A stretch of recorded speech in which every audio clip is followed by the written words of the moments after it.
Time అండి 7 కావస్తుంది. నేను విడిగా అయితేనండి టైము 4:30, 5 అవుతుంది అనుకున్నాను. ఇంట్లో నుంచి బయటికి వెళ్ళలేదు.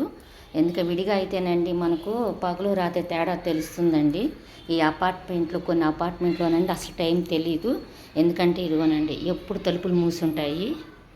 అప్పుడప్పుడు నేనన్నా తలుపులు తెరుస్తూ ఉంటాయి కానండి ఇక్కడ ఎక్కువ ఎవరు తలుపులు తెరవరు. రాత్రి పగలు తేడా తెలియదు. ఎప్పుడు లైట్ వెలుగుతూనే ఉండాలి.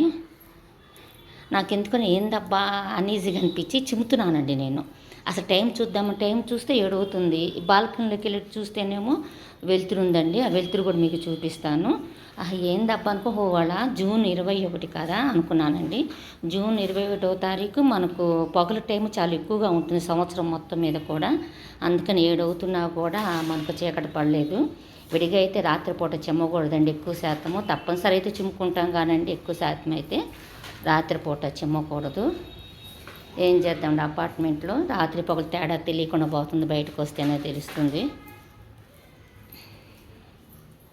ఇక నేను చిమ్మేసుకుంటానండి. ఈరోజు జూను 21 కదా, అందుకని చెప్పాలనిపించింది. ఇట్లా నేను చేశానని చెప్పని